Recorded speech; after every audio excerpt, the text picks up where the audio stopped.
To my YouTube channel learn and grow with Shivani. कैसे हो आप सब लोग? आई होप आप सब अच्छे होंगे and for the HP Patwari exam के लिए आपकी प्रिपरेशन अच्छी चल रही होगी। आज मैं पॉलिटी का पार्ट 4 लेके आई हूँ। ऑलरेडी 3 पार्ट अपलोड कर दिए गए हैं जिसमें हमने constitution and making of the constitution and constitution assembly के बारे में पढ़ा। संविधान कैसे बना, संविधान सभा कैसे बनी, और साथ ही साथ जितने वो 3 पार्ट हुए थे उन 3 पार्ट से जो जो क्वेश्चन पूछे जा सकते हैं उसके मैंने आपको 20 क्वेश्चन की प्रैक्टिस करवाई थी। आज हम आगे कंटिन्यू करेंगे जिसमें हम स्टडी करेंगे शेड्यूल के बारे में। ठीक है, टोटल 12 शेड्यूल्स हैं, उनको हम ट्रिक से स्टडी करेंगे, साथ ही साथ कॉन्सेप्ट से समझेंगे और at the end of the lecture हम 10 या 12 क्वेश्चन उसके लगाएंगे सो दैट आपको शेड्यूल क्लियर हो जाए। ठीक है, तो वीडियो को स्टार्ट करते हैं। जैसे कि लास्ट लेक्चर में मैं आपको पढ़ा चुकी हूँ कि जब हमारा कॉन्स्टिट्यूशन बनकर तैयार हुआ था तब टोटल कितने हमारे आर्टिकल थे? 395 आर्टिकल। ठीक है, ये बातें मैं आपको करवा चुकी हूँ। कितने पार्ट्स थे? 22 पार्ट। एंड कितने शेड्यूल थे? 8 शेड्यूल। क्लियर है? अब अगर करंट में देखें तो हमारे पास कितने हमें आर्टिकल देखने को मिलते हैं? 470 प्लस आर्टिकल हमें देखने को मिलते हैं। टोटल कितने पार्ट हैं? 25 पार्ट हैं। एंड टोटल कितने शेड्यूल्स हैं? 12 शेड्यूल। ठीक है, तो जैसे जैसे हम आगे पार्ट्स में आगे अपलोड करती रहूँगी तो हम पार्ट 1 करेंगे, हम देखेंगे पार्ट 1 में क्या आता है, पार्ट 2 में क्या आता है, पार्ट 3 में क्या आता है। आज एक एक आर्टिकल को, जो भी आपके एग्जाम पॉइंट ऑफ व्यू से इंपॉर्टेंट बनता है, एक एक आर्टिकल को हम अच्छे से समझेंगे। आज हमने करने हैं इन 12 शेड्यूल को समझना है। ठीक है, इन 12 शेड्यूल से जो जो क्वेश्चन बनता है वो मैंने सारे इस वीडियो के एंड में ऐड किए हैं। ठीक है, तो अब देखो, पहले तो हम ट्रिक से याद रखेंगे। किसको? इन 12 शेड्यूल्स को कैसे याद रखेंगे? इस ट्रिक के माध्यम से हम इन 12 शेड्यूल्स को याद रखेंगे। ठीक, इन शेड्यूल को याद करने का तरीका क्या है? आपने क्या ट्रिक याद रखनी है?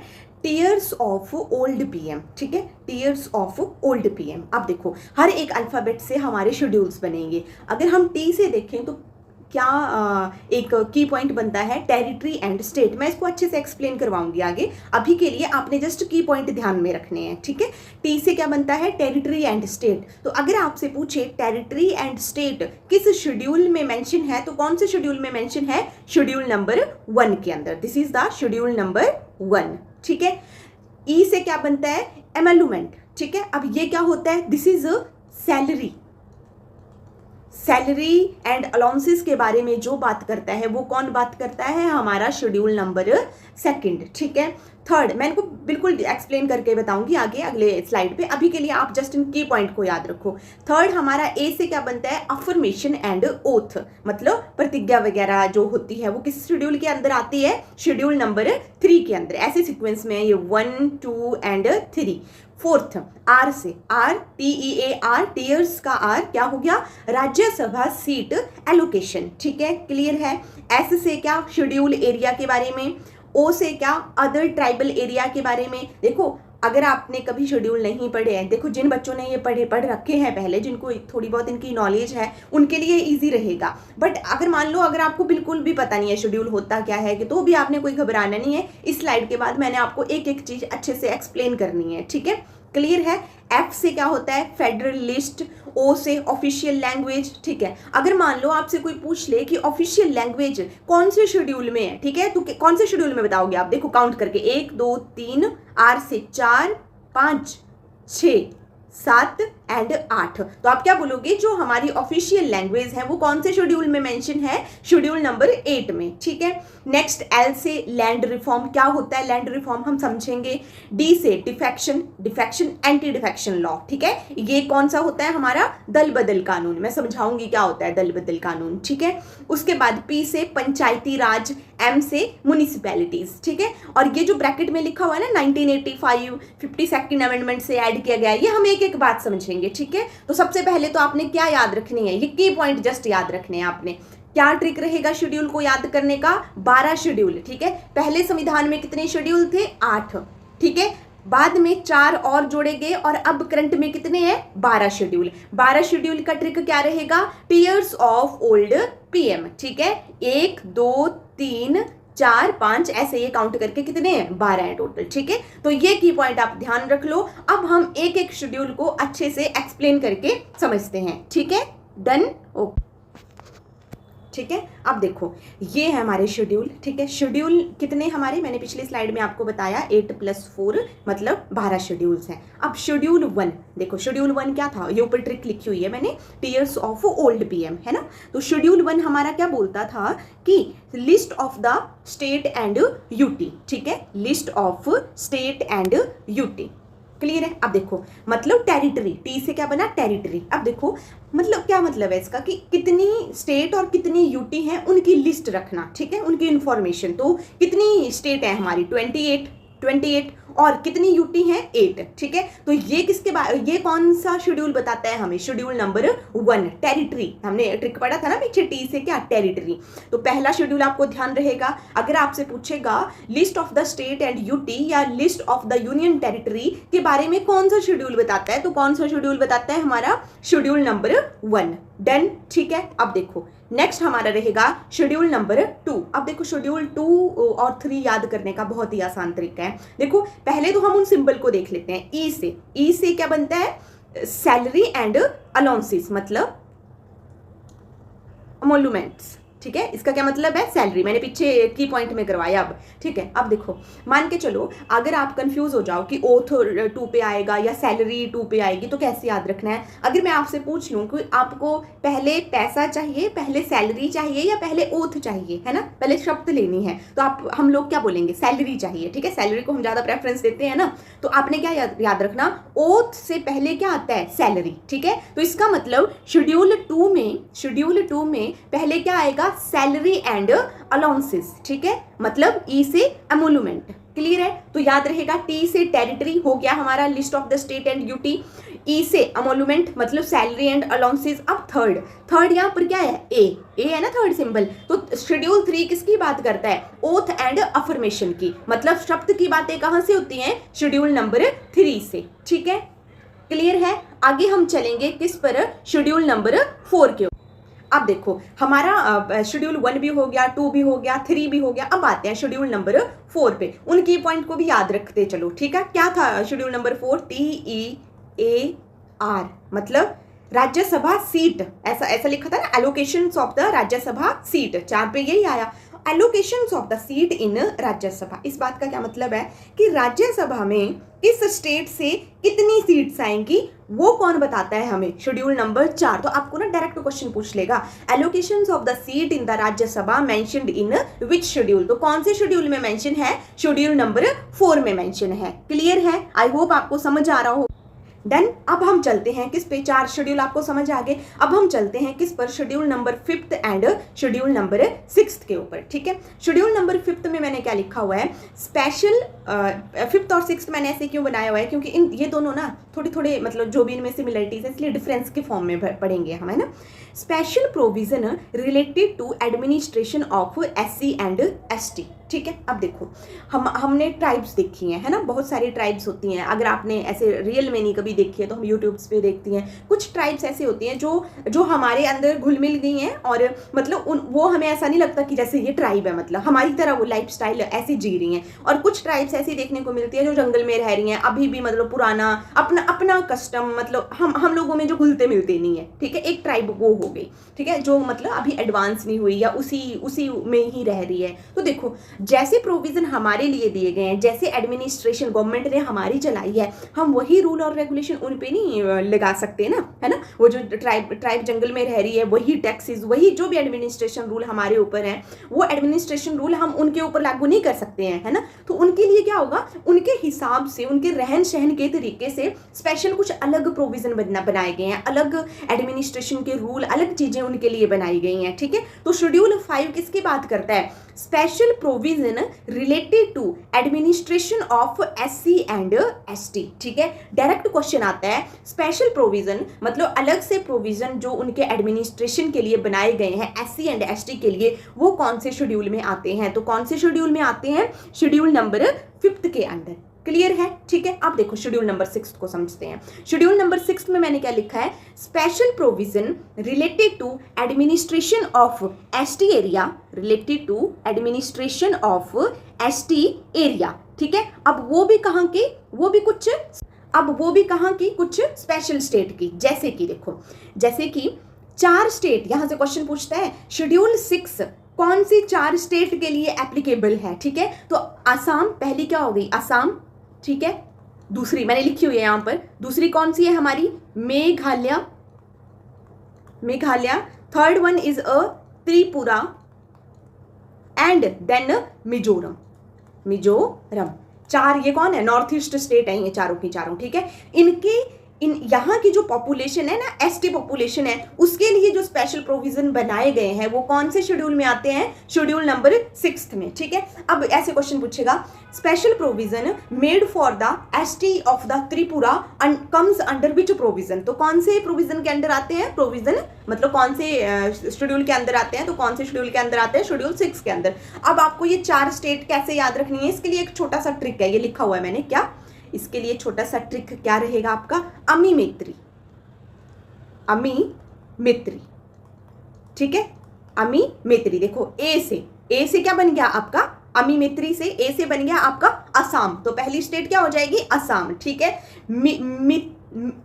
मी से क्या बन गया आपका, मिजोरम। ठीक है, दूसरी स्टेट क्या हो जाएगी आपकी, मिजोरम। ठीक है, मैत्री के मे से क्या बन गया आपका, मेघालय। तो थर्ड स्टेट क्या हो जाएगी आपकी, मेघालय। एंड त्री से क्या बन गया आपका, त्रिपुरा। तो आपने क्या याद रखना, शेड्यूल नंबर 6 अमी मैत्री, ऐसे याद रखना है, शेड्यूल नंबर 6 अमी मैत्री। ए से असम, अमी के मी से मिजोरम, मैत्री के मे से मेघालय एंड त्री से त्रिपुरा। ठीक है, क्लियर है? और यहाँ से क्या क्वेश्चन बनता है, जो पॉइंट क्वेश्चन बनते हैं और एचपी पटवारी एग्जाम के पॉइंट ऑफ व्यू से इंपॉर्टेंट बन सकते हैं, वही मैं हाईलाइट कर रही हूँ। ठीक है, एक क्वेश्चन मैंने यहाँ पे लिखा हुआ है, ऑटोनॉमस डिस्ट्रिक्ट काउंसिल। ठीक है, ऑटोनॉमस डिस्ट्रिक्ट, ये क्वेश्चन बहुत बार पूछा गया है कि ऑटोनॉमस डिस्ट्रिक्ट काउंसिल किन 4 स्टेट के लिए पहले तो एप्लीकेबल की गई है, तो कौन सी, अमी मैत्री, 4 स्टेट। और क्या पूछा जाता है, ऑटोनॉमस डिस्ट्रिक्ट काउंसिल कौन से शेड्यूल के अंदर उन 4 स्टेट पे लागू किया गया है, तो किस पे लागू किया है, शेड्यूल नंबर 6 के। ठीक है, तो याद रहेगा, चलो फिर से रिकॉल कर लेते हैं। हमारा पहला शेड्यूल क्या था, शेड्यूल नंबर 1 क्या था हमारा, list of the state and union territory, मतलब टी से टेरिटरी हो गया। दूसरा क्या था हमारा, ई से था एमलूमेंट मतलब सैलरी या अलाउंसेस। तो याद रखना, ओथ से पहले क्या आता है, सैलरी। पहले हम सैलरी लेंगे फिर ओथ देंगे। ठीक है, ऐसे आप ट्रिक से याद रख सकते हो। थर्ड क्या था हमारा, ए से था, TEA, टीयर का ए से अफर्मेशन या ओथ। ठीक है, TEA हो गया। चौथा था हमारा शेड्यूल आर क्या था हमारा चौथा शेड्यूल, राज्यसभा की allocations of the seat in the Rajya Sabha, हर एक स्टेट से कितनी सीट होंगी राज्यसभा में, उसके बारे में बात कौन करता है, शेड्यूल नंबर 4। ठीक है, 5th शेड्यूल और 6th शेड्यूल हमारे सिमिलर हैं, इसलिए मैंने थोड़ा सा डिफरेंस करके लिखा हुआ है। 5th शेड्यूल बोलता है कि SC और ST एरिया से, ये सारी स्टेट्स की बात कर रहा है, ये ऐसा नहीं है कि उन 4 स्टेट की बात कर रहा है। ST और SC एरिया से रिलेटेड जो भी स्पेशल प्रोविजंस हैं एडमिनिस्ट्रेशंस के, उनके बारे में कौन बात करता है, schedule number 5th। Then schedule number 6 किसकी बात करता है, special provision related to administration of the ST area, वो भी कौन सी, 4 स्टेट की, कौन सी, अमी मैत्री। ए से असम, मी से मिजोरम, मे से मेघालय एंड त्री से त्रिपुरा। ठीक है, और क्या पढ़ा हमने, ऑटोनॉमस डिस्ट्रिक्ट काउंसिल। क्लियर है? आई होप आपको ये 6 शेड्यूल बिल्कुल क्लियर हो गए होंगे। अब हम चलेंगे शेड्यूल नंबर 7 के ऊपर। ठीक है, अब देखो हमारा नेक्स्ट शेड्यूल है शेड्यूल नंबर 7th। ठीक है, 7th कहाँ पे आता है, टीयर्स था ना, TEARS, टीयर्स ऑफ, ये ऑफ, ये एफ क्या है हमारा, 7 है, मतलब फेडरल लिस्ट मतलब हमारी 3 लिस्ट है। कौन कौन सी, पहली है यूनियन लिस्ट, दूसरी है स्टेट लिस्ट और तीसरी है कंकरेंट लिस्ट। ठीक है, इन लिस्ट में ना कुछ टॉपिक हैं, जैसे कि आपने सुना होगा कि हम बात करते हैं कि रेलवेज की, मान लो हम रेलवेज की बात कर रहे हैं, है ना, तो आपने हमेशा सुना होगा इंडियन रेलवे, है ना, आपने कभी ऐसे सुना महाराष्ट्र रेलवे, यूपी रेलवे, नहीं, है ना। तो हमारी ना हमारे जो भी पूरे कंट्री के जो टॉपिक है ना वो कुछ ऐसे डिवाइड किए गए हैं कि ये केंद्र सरकार संभालेगी, ये स्टेट सरकार संभालेगी। जैसे इंडियन रेलवे किसके अंदर आता है? हमारा यूनियन गवर्नमेंट के अंदर, मतलब केंद्र लिस्ट के अंदर। तभी तो आपने कभी नहीं सुना होगा हिमाचल रेलवे, उत्तराखंड रेलवे या पंजाब रेलवे, स्टेट से नहीं सुना होगा। आपने क्या सुना हुआ है? Indian railway. अगर मैं पुलिस की बात कर लूँ तो हमें देखने को मिलता है HP पुलिस, है ना, और अलग अलग पंजाब पुलिस हो गया, हरियाणा पुलिस हो गया। मतलब पुलिस का जो टॉपिक है वो क्या है? हर स्टेट के अंडर आ रहा है, अलग अलग स्टेट के अंडर आ रहा है, ठीक है। जैसे इंटरनेशनल अफेयर हो गया, फॉरेन अफेयर हो गया, दूसरी कंट्री के साथ हमारे कैसे अफेयर है, ये हमारी स्टेट डील नहीं करती ना, हमारी हिमाचल सरकार नहीं कर रही है इंटरनेशनल अफेयर से डील। कौन डील कर रहा है? हमारी केंद्र सरकार, हमारी यूनियन गवर्नमेंट। तो ऐसे ही कुछ टॉपिक्स हैं जो कुछ यूनियन लिस्ट के अंदर आते हैं, मतलब कुछ केंद्र लिस्ट के अंदर आते हैं। स्टेट लिस्ट क्या हुई? हमारी राज्य सूची, ठीक है। यूनियन लिस्ट क्या हुई? हमारी केंद्र सूची। स्टेट लिस्ट क्या हुई? हमारी राज्य सूची। और एक लिस्ट क्या होती है? हमारी कंकरेंट लिस्ट, ठीक है। ये कैसी लिस्ट है? ऐसी लिस्ट जहां पर लॉ बनाने का अधिकार यूनियन और स्टेट दोनों के पास है, ठीक है। वो कौन सी हुई? हमारी कंकरेंट लिस्ट, मतलब समवर्ती सूची। हिंदी में बोलूं मैं तो समवर्ती सूची, ठीक है। तो ये क्या हुआ? ये शेड्यूल नंबर किसकी बात करता है? हमारी फेडरल लिस्ट। यही तो है हमारी 3 फेडरल लिस्ट। लिखा हुआ है मैंने यहाँ पर, division of the power between centre and state. Centre और स्टेट के बीच में पावर का डिवीजन की, ये काम तू संभालेगा, ये काम मैं संभालूंगा, ठीक है। अब देखो यूनियन लिस्ट मतलब केंद्र सूची, जैसे कि एग्जांपल रेलवे, ठीक है। और भी इनके अंदर कुछ टॉपिक्स होते हैं जो मैं जैसे जैसे हम आगे पॉलिटी को कंटिन्यू करते जाएंगे वहां पे मैं आपको लिखवाती रहूंगी। अभी हम सिर्फ शेड्यूल देख रहे हैं, ठीक है। स्टेट लिस्ट मतलब राज्य सूची, जैसे कि पुलिस। कंकरेंट लिस्ट दोनों मतलब बोथ। तो एग्जाम्पल एजुकेशन, ठीक है। हम एजुकेशन में पढ़ते हैं ना कि हिमाचल गवर्नमेंट की एजुकेशन, हिमाचल गवर्नमेंट के अपने स्कूल्स हैं, हर एक स्टेट्स के अपने स्कूल्स हैं, जैसे ही सेंट्रल के स्कूल। मतलब एजुकेशन पे लॉ बनाने का अधिकार दोनों पे, जैसे हम केंद्रीय विद्यालय, नवोदय विद्यालय, इन चीज़ों को पढ़ते हैं, ठीक है। एक तो क्वेश्चन बनेगा, आप देखो क्वेश्चन कैसे बनेगा। क्वेश्चन बनेगा फेडरल लिस्ट किसके अंडर आता है? तो किसके अंडर आता है? शेड्यूल नंबर 7 के। दूसरा क्वेश्चन बनेगा रेलवे किस सूची में आता है? तो किस में आता है? केंद्र सूची में, यूनियन लिस्ट में। वैसे ही आपसे पुलिस पूछ सकता है, और एजुकेशन तो बहुत बार पूछा गया है कि एजुकेशन कौन सी लिस्ट के अंदर आता है? तो कौन सी लिस्ट के अंदर आता है? कंकरेंट लिस्ट या समवर्ती सूची के अंदर। एक क्वेश्चन तो ये बनेगा। दूसरा क्या बनेगा? हर एक लिस्ट में कितने मैटर हैं, मतलब कितने टॉपिक हैं, कितने मैटर रखे गए हैं। तो जैसे 100 मैटर, कैसे याद रखना आपने? देखो 100 मैटर यूनियन लिस्ट, बहुत बार ये क्वेश्चन पूछे गए हैं, सब पॉइंट टू पॉइंट है, कुछ भी एक्स्ट्रा नहीं चल रहा है यहाँ पर। 100 लिस्ट केंद्र सूची, 61 मैटर स्टेट लिस्ट, ठीक है, और 52 मैटर कंकरेंट लिस्ट। तो 3 नंबर याद रखने हैं, क्या क्या? 100, 61 and 52। 100, 61 and 52 union list, state list and concurrent list. Then I hope आपको समझ आ। अब देखो एक हमारे पास एक और लिस्ट होती है। मान लो कोई ऐसा टॉपिक है, ऐसा मैटर है जो इन तीनों ही लिस्ट के अंडर नहीं आ रहा है, ठीक है। ऐसा टॉपिक जो इन तीनों ही लिस्ट के अंडर नहीं आ रहा है, तो वो कौन सी लिस्ट में ऐड किया जाएगा? उसका नाम है रेजिडुअरी लिस्ट। लिखा हुआ है मैंने, any matter which is not in those 3 list. In 3 list के अंडर जो इंक्लूड नहीं किया गया है वो कहाँ पर आएगा? रेजिडुअरी लिस्ट में, ठीक है। और थर्ड मोस्ट इंपॉर्टेंट पॉइंट, इस लिस्ट पे लॉ बनाने की पावर किसकी है? तो parliament has the power of residuary list, ठीक है। तो आगे हम चलते हैं अब शेड्यूल नंबर 8। अब देखो हमारा नेक्स्ट क्या रहेगा? शेड्यूल नंबर 8, ठीक है, मोस्ट इंपॉर्टेंट। अब देखो हमने क्या कर रहे थे हम? टीयर्स ऑफ ओल्ड PM, है ना, ऐसा था ना हमारा ट्रिक। TEARSOF, फेडरल लिस्ट हो गया, ऑफ ओल्ड, ओ पे आ गया। ओ मतलब ऑफिशियल लैंग्वेज, ठीक है। तो पहले कितनी ऑफिशियल लैंग्वेज थी और अब कितनी ऑफिशियल लैंग्वेज है, उनके बारे में हम क्या करेंगे? स्टडी करेंगे, ठीक है। तो हमारे अगर आपसे पहले तो डायरेक्ट क्वेश्चन पूछ लेता है कि लैंग्वेज, ऑफिशियल लैंग्वेज कौन से शेड्यूल के अंदर है? तो कौन से शेड्यूल के अंदर है? शेड्यूल नंबर 8 के अंदर, ठीक है। दूसरा क्वेश्चन पूछता है कितनी ऑफिशियल लैंग्वेज है? तो कितनी ऑफिशियल लैंग्वेज है? 22। कितनी ऑफिशियल लैंग्वेज है? 22। टाइम पे ना हमारे संविधान में क्या हुई? अमेंडमेंट हुई। अमेंडमेंट मतलब चेंजेस हुए, टाइम पे कुछ चीजें जोड़ी गई, जैसे कि नंबर भी लिखा हुआ है मैंने यहाँ पर कि जब पहले कितनी लैंग्वेजेस थी, तो कितनी लैंग्वेजेस थी? 14, ठीक है। कितनी लैंग्वेजेस थी? 14। फिर कितनी जोड़ी गई? 1, ठीक है। फिर उसके बाद 3 + 4, ठीक है। अब यहाँ से क्वेश्चन कैसे बनता है? देखो क्वेश्चन बनेगा आपसे, पहले पूछेगा कि सिंधी लैंग्वेज, जैसे ये लिखा हुआ है मैंने सिंधी लैंग्वेज कब जोड़ी गई, मतलब या कौन सी अमेंडमेंट के थ्रू जोड़ी गई। ठीक है, अब देखो ये पहले 14 थी ना, फिर एक जोड़ी गई, तो सिंधी है वो एक, जो कब जोड़ी गई 21st अमेंडमेंट 1967। तो आपने याद रखनी है कि पहले 14 थी, फिर कुछ ऐड की गई, सबसे पहले सिंधी ऐड की गई, कब की गई 21st अमेंडमेंट 1967 को। या ऐसे क्वेश्चन घुमा के पूछ लेगा कि 21st अमेंडमेंट 1967 के थ्रू कौन सी लैंग्वेज जोड़ी गई, तो कौन सी लैंग्वेज जोड़ी गई, सिंधी। ठीक है, याद रहेगा।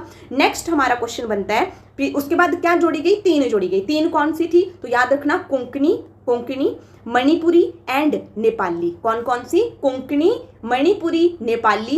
ये कब जोड़ी गई, 71st अमेंडमेंट एक्ट 1992। ठीक है, सबसे पहले क्या, सिंधी कब, 21st amendment act 1967, then Konkani, Manipuri, Nepali कब, 71st अमेंडमेंट 1992। ठीक है, 3 हो गई। उसके बाद 4 चौथी, मतलब 4 कौन कौन सी रहेंगी हमारी, जैसे कि बोडो, डोगरी, संथाली, ये लिखी हुई है, बोडो, डोगरी, संथाली, मैथाली। ठीक है, ये कब जोड़ी गई, 92nd अमेंडमेंट एक्ट 2003। ठीक है, तो ये सब आपने ध्यान रखनी है। क्लियर है। वैसे ये लैंग्वेज वाला ना थोड़ा टफ बन जाता है क्वेश्चन, बट आपने याद रखना है, कैसे भी क्वेश्चन पूछ सकता है। ठीक है, तो याद रहेगा कितनी ऑफिशियल लैंग्वेज है, 22 ऑफिशियल लैंग्वेज है। पहले कितनी थी, 14। पहले उससे बाद एक जोड़ी गई, कौन सी, सिंधी। उसके बाद 3 जोड़ी गई, कौन सी, कोंकणी, मणिपुरी, नेपाली। उसके बाद 4 जोड़ी गई, कौन सी, बोडो, डोगरी, संथाली, मैथाली। और कौन कौन से टाइम जोड़ी गई, ये आपने ध्यान रखना है। ठीक है, आई होप आपको लैंग्वेज वाला मतलब शेड्यूल 8 समझ आ गया होगा। अब हम चलेंगे किस पे, शेड्यूल नंबर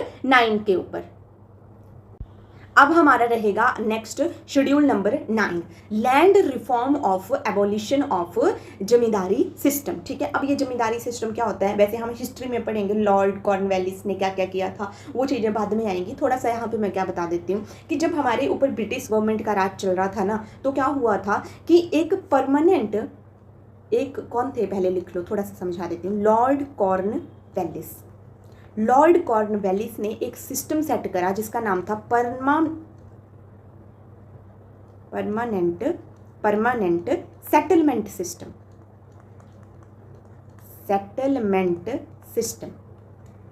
ठीक है, परमानेंट सेटलमेंट सिस्टम। अब इसका मतलब क्या है परमानेंट सेटलमेंट सिस्टम का, कि एक प्रॉपर एक टैक्स सेट कर दिया गया। ठीक है, मतलब कुछ टाइम के लिए एक टैक्स कितना लिया जाएगा वो एक सेट कर दिया गया। किसने किया, लॉर्ड कॉर्नवेलिस ने। तो पहला क्वेश्चन तो यही बन जाता है कि परमानेंट सेटलमेंट सिस्टम किसके द्वारा लाया गया, तो किसके द्वारा लाया गया, लॉर्ड कॉर्नवेलिस के द्वारा। बहुत ज़्यादा डिटेल में हम हिस्ट्री में पढ़ेंगे, मॉडर्न हिस्ट्री में। ठीक है, अब देखो क्या हुआ कि हर एक, जैसे किसान थे ना, हर एक एरिया में ना, जैसे किसान के ऊपर, जैसे मान लो ये किसान है, किसान के ऊपर एक क्या रखा गया, जमींदारी सिस्टम आया, मतलब जमींदार। ठीक है, तो ये जमींदार क्या करता था, ये जमींदार जैसे मान लो ये किसान है, जो भी खेती कर रहे हैं, जो भी इनको मुनाफा हो रहा है उस खेती से, उसका 1/11 हिस्सा ये लेता था। मैं समझाती हूँ क्या, और किसको देता था आगे, ब्रिटिशर्स को।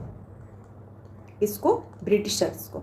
और ब्रिटिशर कितना हिस्सा लेते थे, 10/11। क्या मतलब है इस बात का, मान लो एक किसान है जो 1100 रुपये कमा रहा है मंथली, मान लो एक किसान है जो 1100 रुपये कमा रहा है मंथली, तो ये जमींदार क्या करेगा, उसका 100 रुपये रखेगा। ठीक है, और 1000 रुपये किसको देगा, ब्रिटिशर को। ठीक है, तो 1/11 10/11 हो गया। ठीक है, तो इससे किसान को क्या फ़ायदा, किसान का क्या हो रहा है, शोषण हो रहा है ना। तो जो बेईमान जमींदार थे वो क्या कर रहे हैं, उनकी ज़मीनें भी हड़प रहे हैं, जो भी मतलब, क्योंकि किसान अनपढ़ है, उसको पता नहीं चल रहा है क्या हो रहा है, उसकी ज़मीनें हड़प रहे हैं, ये सारी चीज़ें हो रही हैं। ठीक है, फिर जब इंडिपेंडेंस हुआ तो तब बोला गया कि इस जमींदारी सिस्टम को क्या करना है, अबॉलिश करना है, हटाना है। ठीक है, इस जमींदारी सिस्टम को क्या करना है, अबॉलिश करना है। और ये क्योंकि किसानों का शोषण हो रहा था ना इस जमींदारी सिस्टम में, उनकी ज़मीनें हड़प ली जा रही थी, जो भी वो मुनाफा मेहनत किसान कर रहा है उसको मिल कुछ भी नहीं रहा है। ठीक है, ये जमींदारी सिस्टम, जमींदार मजे कर रहे हैं आगे ब्रिटिश।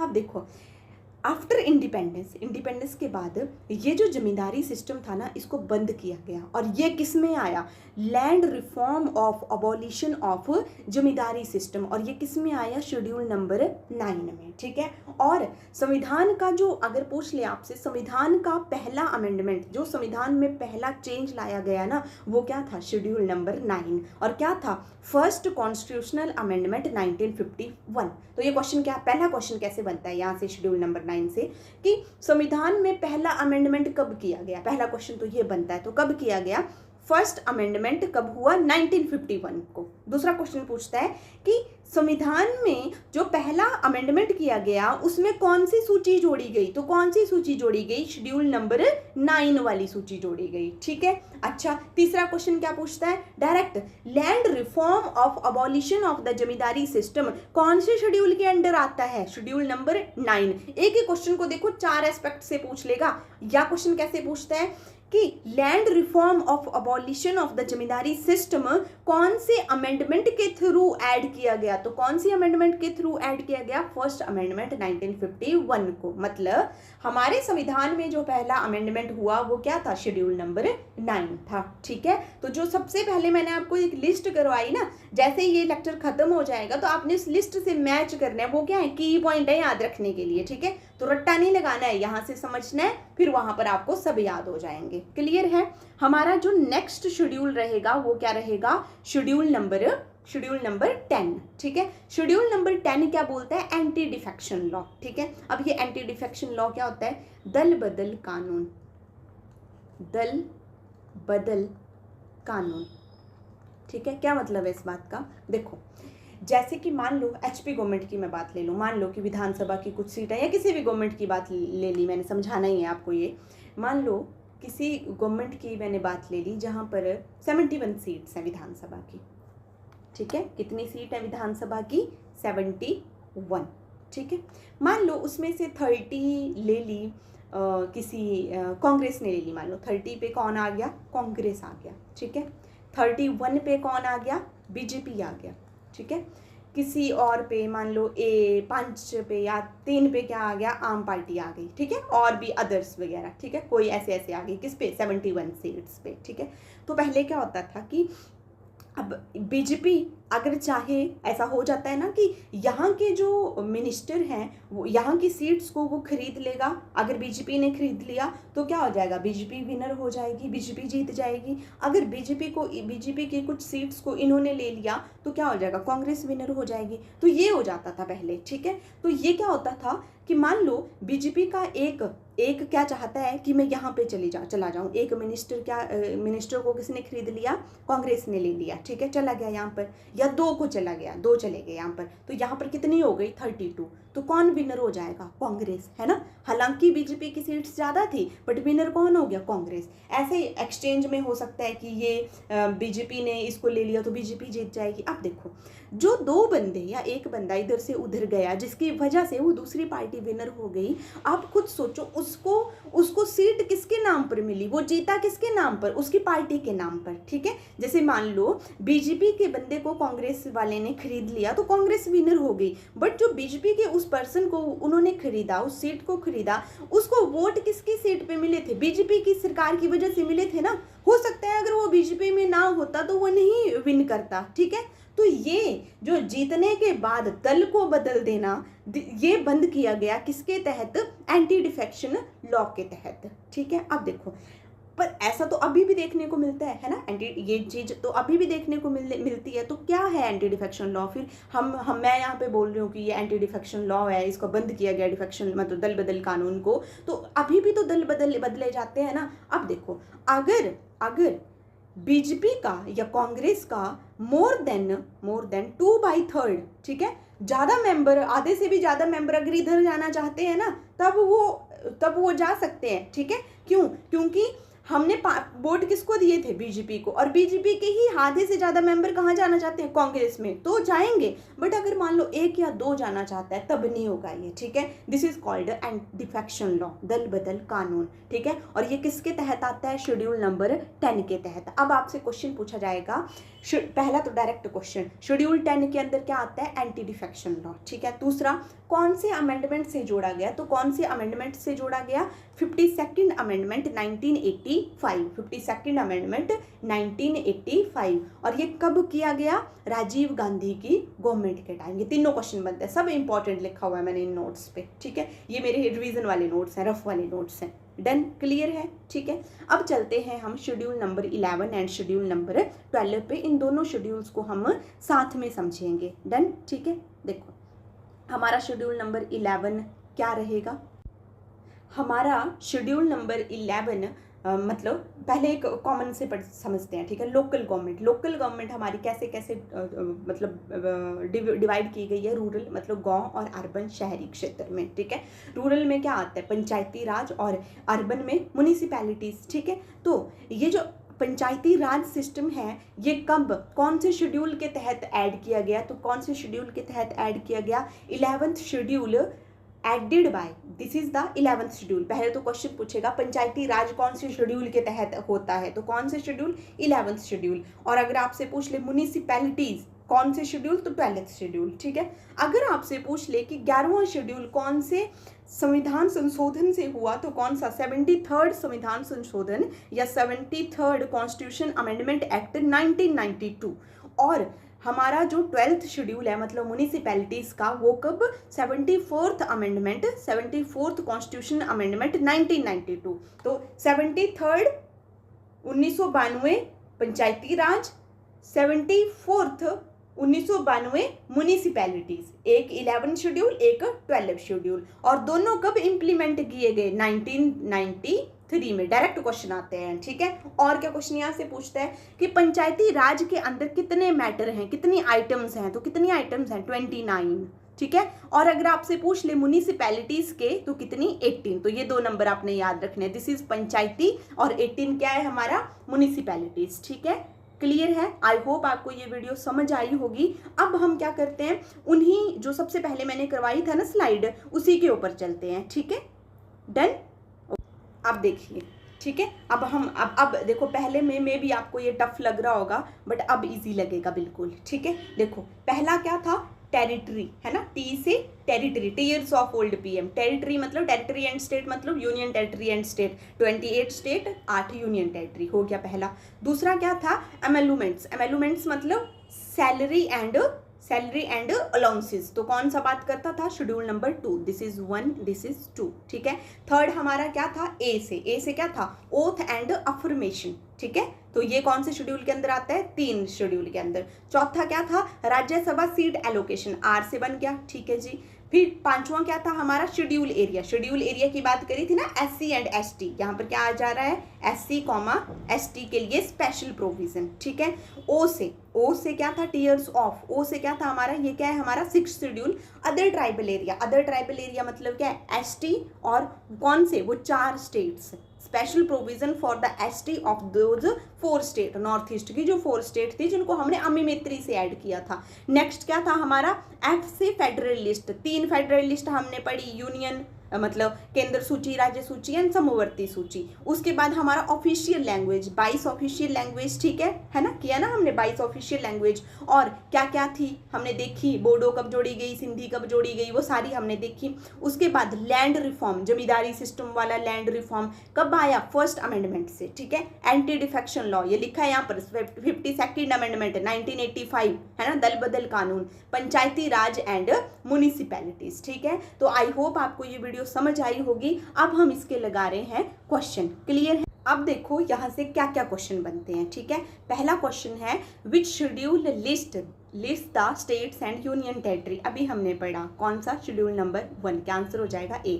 दूसरा क्वेश्चन क्या है, सैलरी, तो सैलरी मतलब शेड्यूल नंबर 2, बिल्कुल इजी से क्वेश्चन, अगर आपको अच्छे से समझ आया होगा तो आप इन क्वेश्चन को बड़े आसानी से कर लोगे, ठीक है। नेक्स्ट क्वेश्चन हमारा क्या रहेगा, next question, forms of oath कब आती है, शेड्यूल नंबर 3 के अंदर, ठीक है। तो क्या हो जाएगा, ऑप्शन नंबर ए इसका सही आंसर हो जाएगा, सारे सीक्वेंस में ये क्वेश्चन, ठीक है। नेक्स्ट है राज्यसभा सीट कब आती है, शेड्यूल नंबर 4 के, तो क्या आंसर हो जाएगा, ऑप्शन नंबर बी इसका आंसर हो जाएगा, ठीक है। नेक्स्ट हमारा क्वेश्चन क्या रहेगा, नेक्स्ट क्वेश्चन हमारा रहेगा question number 5th, tribal area in the north east के जो ट्राइबल एरिया है आर कवर्ड अंदर, ठीक है।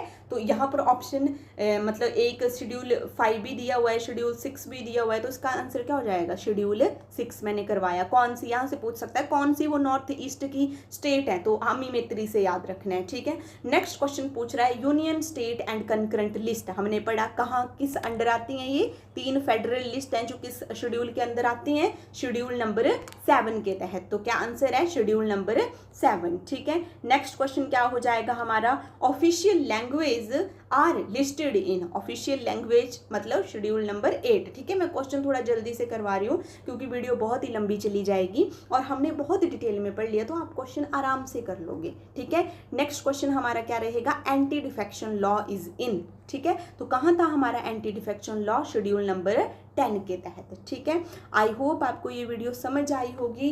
कोई भी अगर शेड्यूल्स में आपको प्रॉब्लम होगी तो आपने मुझे कमेंट सेक्शन में बताना है। ठीक है, वीडियो अच्छी लगी हो तो लाइक करें, शेयर करें एंड सब्सक्राइब करें चैनल को। इसके बाद मैं सीक्वेंस वाइज जो भी अगला टॉपिक रहेगा तो अगला पार्ट कर ले। ठीक है, थैंक यू सो मच।